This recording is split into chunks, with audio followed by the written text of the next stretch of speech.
Hi guys, welcome to going trade academy. Today இந்த வீடியோவில் நம்ம எதை பற்றி பார்க்க போகிறோம்னா, ப்ரீவியஸாக நம்ம சேனலில் ஒரு வீடியோ ஒன்று போட்டிருந்தோம், மூவிங் எவரேஜ் அப்படின்ற ஒரு லேகிங் இண்டிகேட்டரை பற்றி. அதில் நம்ம ஒரு சில தியரியை பார்த்துருந்தோம். ஸோ அதோட பார்ட் 2 வீடியோவாக, அதோட தொடர்ச்சியான வீடியோவாக இந்த வீடியோவில் அதோட யூசேஜை டெக்னிக்கல் வைஸாக நம்ம என்ன செய்ய போகிறோம், பார்க்க போகிறோம். Okay, let's go for the video guys. Right, இப்போ நம்ம இருக்கிறது டிஎஸ்டி அப்படின்ற கோயினோட ஒரு 50 மினிட் சார்ட்டில் நம்ம இருக்கோம். இப்போ இந்த இடத்துல மூவிங் எவரேஜை வச்சு ஒரு ட்ரெண்டை எப்படி அனலைஸ் பண்ணுறது, அதே மாதிரி க்ரோஸ்ஓவர் ஸ்ட்ராட்டஜி எப்படி யூஸ் பண்ணுறது, நெக்ஸ்ட் சப்போர்ட் அண்ட் ரெசிஸ்டண்ட்டை இந்த மூவிங் எவரேஜ் எப்படி ஒர்க் ஆகுது இப்படின்ற விஷயத்தை நம்ம என்ன செய்ய போகிறோம், டீப்பாக பார்க்க போகிறோம். Right, okay. இந்த இடத்துல நான் மூவிங் எவரேஜ் எனபிள் பண்ண போகிறேன். நீங்கள் இண்டிகேட்டர் அப்படிங்கிற செக்ஷன்களில் போயிட்டு இஎம்ஏ அப்படின்னு நீங்கள் சர்ச் பண்ணிங்கன்னா ஒரு 4 வகையான மூவிங் எவரேஜும் உங்களுக்கு ஒரு இண்டிகேட்டர்களை கிடைக்கும். இப்போ இதில் பார்த்தீங்கன்னா 20 EMA, 50 EMA, 100 EMA, 200 EMA இப்படிங்கிற 4 இஎம்ஏயும் உங்களுக்கு ஒரு இண்டிகேட்டர்களை அவைலபிளாக இருக்கும். அப்போ நீங்கள் அதை சர்ச் பண்ணி என்ன செய்யலாம், எனபிள் பண்ணி கொள்ள இயலும். இப்போ இந்த இடத்துல நம்ம இந்த செட்டிங்கில் போய்ட்டு 50 EMA மட்டும் நம்ம என்ன செய்கிறோம், எனபிள் பண்ணுறோம் இப்போதைக்கு. இப்போ இதை வச்சு தான் நம்ம என்ன செய்ய போகிறோம், ஒரு ட்ரெண்டை ஐடென்டிஃபை பண்ண போகிறோம். ட்ரெண்டுன்னு நம்ம சொல்லும்போது up trend, down trend, sideway இப்படின்ற 3 வகையான ட்ரெண்ட் இருக்குது. இப்போ முதலாவது பார்க்க போகிறது நம்ம டவுன் ட்ரெண்ட். டவுன் ட்ரெண்ட் அப்படின்னு சொல்லும்போது காய்ஸ், நம்ம தியரியில் பார்த்துருந்தோம், ஒரு மூவிங் எவரேஜுக்கு கீழே மார்க்கெட்டை ப்ரைஸ் என்ன செய்யணும், மூவ் ஆகணும். அதைத்தான் நம்ம என்னென்னு சொல்லுவோம், டவுன் ட்ரெண்ட் அப்படின்னு சொல்லுவோம். இந்த இடத்துல பார்த்தீங்கன்னா இந்த 50 மூவிங் எவரேஜுக்கு கீழே மார்க்கெட்டை ப்ரைஸ் என்ன செய்யுது, மூவ் ஆகி கொண்டிருக்கு. அப்போ இந்த இடத்துல இந்த மூவிங் எவரேஜ் நமக்கு ஒரு டவுன் ட்ரெண்டை என்ன செய்யுது, ஐடென்டிஃபை பண்ணி தருது. ஸோ மூவிங் எவரேஜுக்கு கீழே மார்க்கெட்டை ப்ரைஸ் மூவ் ஆகி கொண்டிருந்தால் அதை நம்ம என்னன்னு சொல்லுவோம், டவுன் ட்ரெண்ட் அப்படின்னு சொல்லுவோம். அதே மாதிரி நெக்ஸ்ட் ஒரு அப் ட்ரெண்ட். அப் ட்ரெண்டை நம்ம எப்படி ஐடென்டிஃபை பண்ணுறது, மூவிங் எவரேஜுக்கு மேலே ப்ரைஸ் என்ன செய்யணும், மூவ் ஆகணும். இப்போ இந்த இடத்துலலாம் நீங்கள் பார்த்தீங்கன்னு கேட்டால், இந்த இடத்துல இந்த 50 EMAக்கு மேலே, இப்போ இதிலேருந்து இது வரைக்கும்னு சொல்லலாம். சரி, இந்த 50 EMAக்கு மேலே மார்க்கெட்டை ப்ரைஸ் என்ன செய்யுது, மூவ் ஆகி கொண்டு இருக்குது. ஸோ இதைத்தான் நம்ம என்னென்னு சொல்லுவோம், அப் ட்ரெண்ட் அப்படின்னு சொல்லுவோம். ஸோ மூவிங் எவரேஜுக்கு கீழே மார்க்கெட்டை ப்ரைஸ் மூவ் ஆகினா அதை டவுன் ட்ரெண்டும், மூவிங் எவரேஜுக்கு மேலே மார்க்கெட்டை ப்ரைஸ் மூவ் ஆகி கொண்டிருந்தால் அதை அப் ட்ரெண்ட் அப்படின்னு சொல்லுவோம். Next sideway market. சைட்வே அப்படின்னு சொல்லும்போது ஒரு ரேஞ்சுக்கெலாம் மார்க்கெட்டை ப்ரைஸ் என்ன செய்யும், மூவ் ஆகும். இப்போ இந்த இடத்துல பார்த்தீங்கன்னா நான் ஒரு பாக்ஸ் ஒன்று போட்டே காட்டுறேன். இந்த இடத்துல நீங்கள் பார்த்தீங்கன்னு கேட்டால் ஒரு ரேஞ்சுக்கெலாம் மார்க்கெட்டை ப்ரைஸ் என்ன செய்யுது, மூவ் ஆகுது. அதாவது மேலும் இல்லாமல் அப்பும் ஆகாமல் டவுனும் ஆகாமல் ஒரு ரேஞ்சுக்கெலாம் மார்க்கெட்டை ப்ரைஸ் என்ன செய்யுது, இந்த இடத்துல மூவ் ஆகுது. ஸோ இந்த இடத்துல நீங்கள் பார்த்தீங்கன்னா காய்ஸ், இந்த மூவிங் எவரேஜ் அடிக்கடி இந்த மார்க்கெட்டை ப்ரைஸை என்ன செய்யுது, க்ராஸ் பண்ணி போகுது.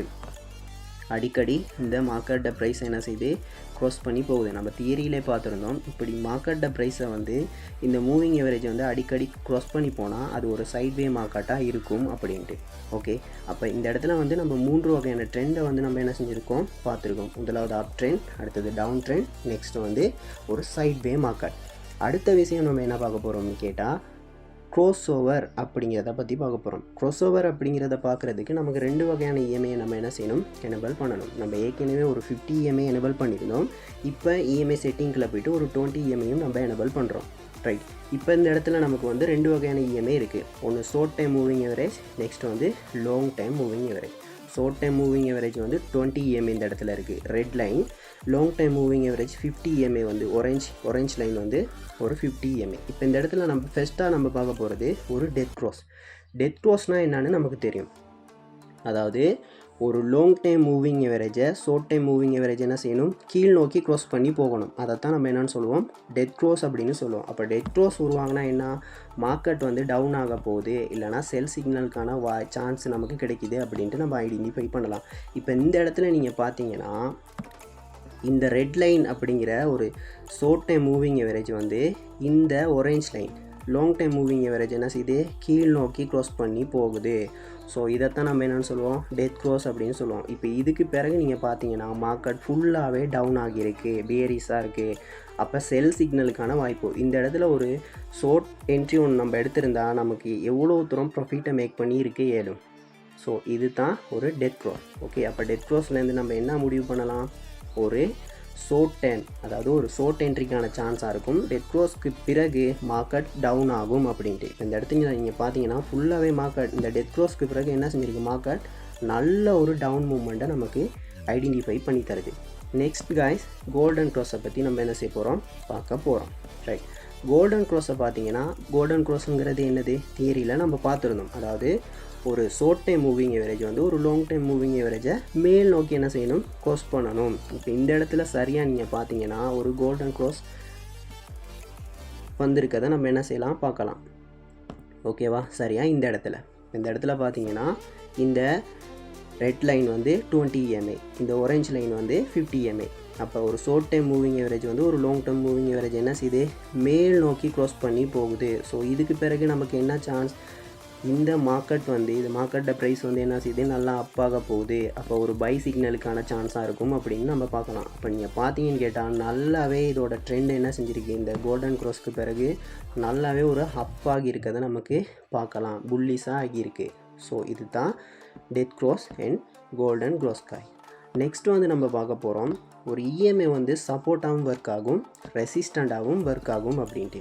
இப்போ அதுக்கு அதே மாதிரி நம்ம பார்த்தோம்னா, இப்போ சப்போர்ட் அப்படி ஒர்க் ஆகுது, அதாவது ஏற்கனவே சொன்ன மாதிரி தான்.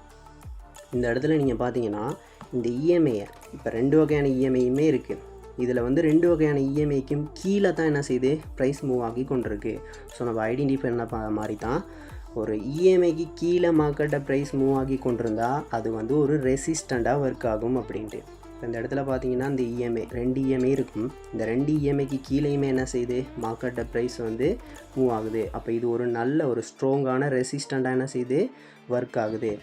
ஒன்ஸ் இது வந்து பிரேக் அவுட் ஆகுனுச்சுன்னா அது வந்து மார்க்கெட் மேலே அப்பாகக்கூடிய சான்ஸ் இருக்கும். ஸோ அதுக்கு பிறகு சப்போர்ட்டாக ஒர்க் ஆகும். இப்போ இந்த இடத்துல எல்லாம் பார்த்தீங்கன்னு கேட்டால் இந்த இடத்துல மார்க்கெட்டை ப்ரைஸ் வந்து என்ன செய்யுது, இந்த இஎம்ஐக்கு கீழே தான் இருக்குது. ஸோ இது ஒரு நல்ல ஒரு ஸ்ட்ராங்கான ரெசிஸ்டன்ட்.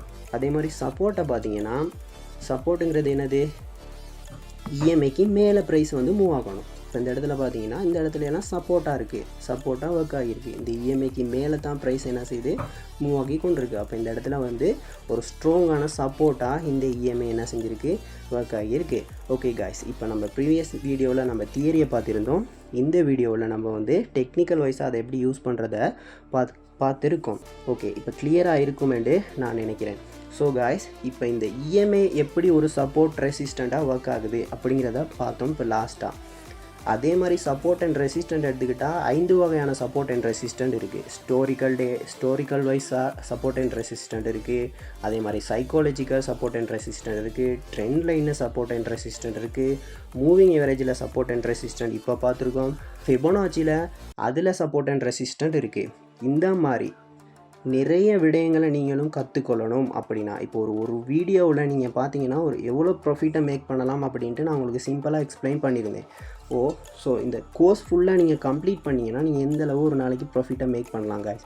ஸோ மிஸ் பண்ணாதீங்க, சீக்கிரமாகவே கீழே உள்ள நம்பருக்கு கண்டெக்ட் பண்ணி நம்மளோட அகாடமியில் ஜாயின் ஆகுங்க. ஃபுல் கோர்ஸையுமே நல்ல ஒரு கைடிங்கும் உங்களுக்கு தருவாங்க. நல்ல ஒரு மென்டரை நீங்கள் செலக்ட் பண்ணால் தான் நீங்கள் லைஃப்பில் நல்ல அச்சீவ்மெண்ட் பண்ணலாம். ஸோ நம்மளோட அகாடமியில் உள்ள மென்டரை பொறுத்த வரைக்கும் சொல்லவே தேவையில்லை, அப்படி ஒரு டீச் பண்ணக்கூடிய ஒருத்தர். ஸோ சீக்கிரமாகவே நம்ம அகாடமியில் ஜாயின் ஆகுங்க. ஃபுல் கோர்ஸையும் கம்ப்ளீட் பண்ணி நல்லா ஏர்ன் பண்ணக்கூடிய சான்ஸ் உங்களுக்கும் இருக்குது guys. ஸோ இந்த வீடியோ பிடிச்சிருந்தால் லைக் பண்ணுங்கள், ஷேர் பண்ணுங்கள், கண்டிப்பாக சப்ஸ்கிரைப் பண்ணுங்கள். Stay safe guys. Thank you. Bye.